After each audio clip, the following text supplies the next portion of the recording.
But we are persuaded all along, and all through life we begin to build up this precious identity, which is our part in the game. It's like you're playing black, I'm playing white, or you're diamonds, I'm clubs, or whatever it is, you see. And so we get a tremendous emotional investment in this identity. And its fortunes on a kind of game, you know, like the old-fashioned snakes and ladders, when you land on a certain square and you have to go back and so on. All this absorbs us. And then finally we discover that the props that we've all put together to constitute this identity are wearing out. And we're not able to keep up this identity. And gradually we get old, and we begin to fail. And then there's all this thought that, well, it's too bad, it's all over. And because we've got bamboozled into thinking that that's what was really going on. So, one of the greatest hoaxes in this whole thing is the future. I don't know why I should be giving a whole series of seminars on the future, but it's important to understand thoroughly the nature of hoaxes.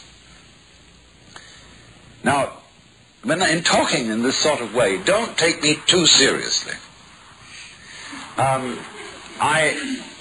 In all my writing and lecturing, I exaggerate. Because if I don't exaggerate, no one will listen. Because all philosophers who take a moderate tone of voice and say on the one hand this and on the other hand that, and after all we should realize that all points of view should be taken into consideration, one reveres them for their calmness and their fair-mindedness. But when you listen to it all, have they stimulated you? Have they given you a new idea? No. Therefore, to teach in any way philosophy, you have to make outrageous statements. But with the warning to your listeners that you're only doing this for effect, to get a point across, to provoke thought. Because my position as a philosopher is not a verbal position. My position as a philosopher is experiential, and not existential, experiential. That is to say, the experience of the ground. And I will take any side, weave all kinds of patterns, but the whole point of doing that is by showing you how various opinions cancel each other out. You can come to the no opinion, to the ground, underneath, and experience that, which is as good, if not better, than falling in love. So, but it's important then, you see, to understand that to some extent, you see, this is a hoax. That we believe that the future is what we're responsible for and what we're supposed to live for. And that we say of a thing which we don't think is any good, it has no future. Now when you contrast that, which is absolute common sense to most people living in the Western world, it's the future we've got to work for. Contrast that with the Indian, Hindu, Buddhist idea of time, wherein which they feel that in the course of time, everything falls apart. And that therefore, there is nothing to be hoped for from the future. Now, they would say to us, isn't that obvious to you? Because after all, don't you see that all organisms, all entities whatsoever, fall apart in the end? Some go fast, some go slow. What do you mean, the future? Individuals all fall apart, eventually whole species fall apart. Something else comes true. But for each thing that you can consider as an entity, as an individual, as a species, its future is death. And then they say to us furthermore, you think of time as a progress, as something like a stairway or an ascending ladder that goes on and up and up. Maybe it has bumps in it where it occasionally goes down, but it's like a graph, you know, successful business corporation looks like this. See? That's how they want their graph to look.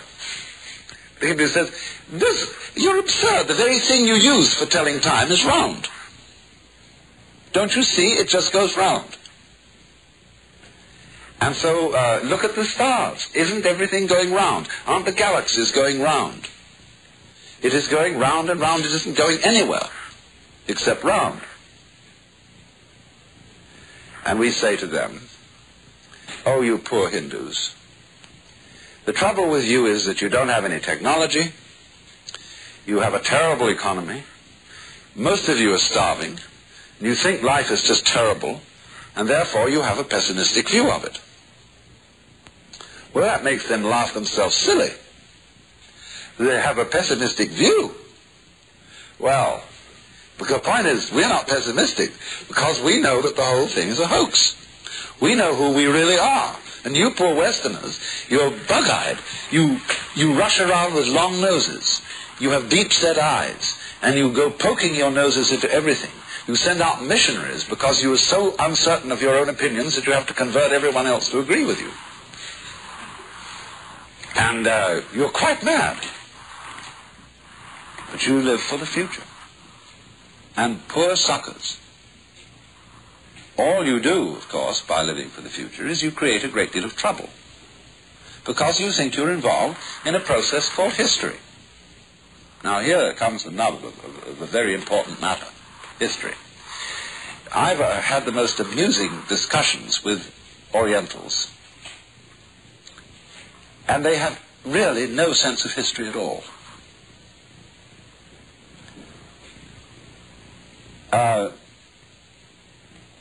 For them, life goes around, and one year is pretty much the same as the next year.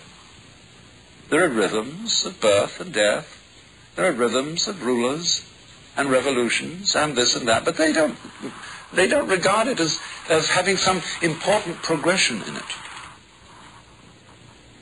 They have chronicles. At least the Chinese kept chronicles. But keeping chronicles is like keeping a diary or a daybook. It's a very different thing from writing history, where you're trying to make out some sort of sense in the course of events. Chroniclers just keep the records. And the Hindus didn't even bother to keep chronicles properly. So it's practically impossible to establish the date of a document from India, unless it was quite recent. Because every time they re-recited it or recopied it, they'd update the names. Because the king in it was an archetypal king. And every king is an example of the archetypal king about whom the story is told. All these Hindu scriptures are like our fairy tales. Once upon a time. Who knows when? 1,000,000 years ago? 20 years ago? It's all the same. Because the course of events and the rhythm is cyclic. So, we, on the other hand, from St. Augustine was the real troublemaker. I'm not absolutely sure that the Hebrews had a linear theory of time. It's questionable. They might have had one.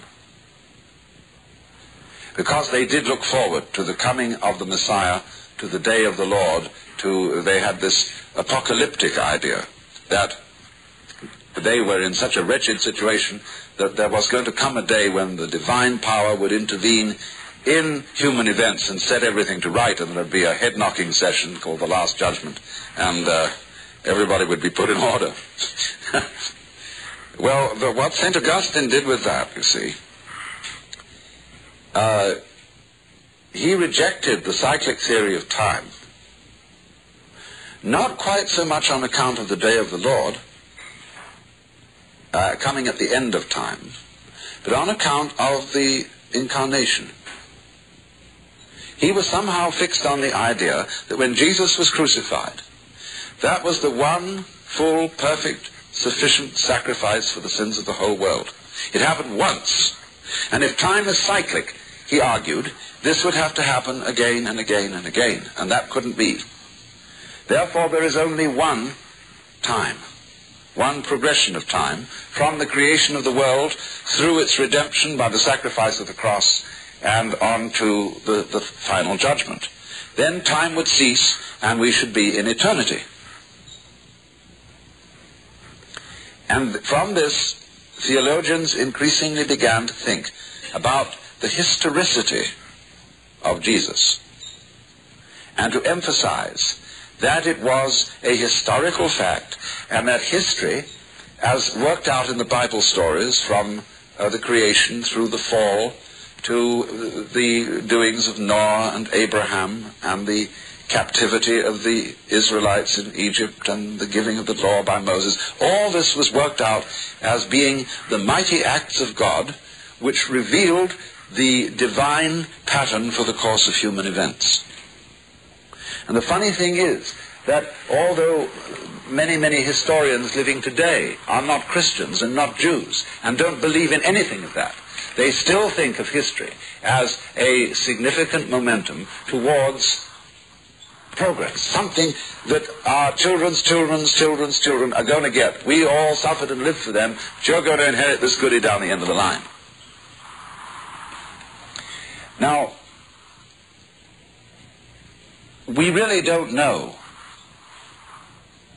and can't talk about progress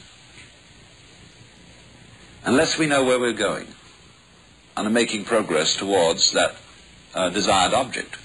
But most people involved in what they call progress haven't the faintest idea where they're going. I have found increasingly that businessmen and military men are astoundingly impractical. They just don't know what they want. They think they know. I had a long discussion with the Air Force strategic people, and they asked me and some other philosophers, what is your basis for moral behavior? So I pulled their legs and said, the basis for my moral behavior is pure selfishness. A very practical selfishness. Said, of course, I am talking like this because you're all hard-headed people.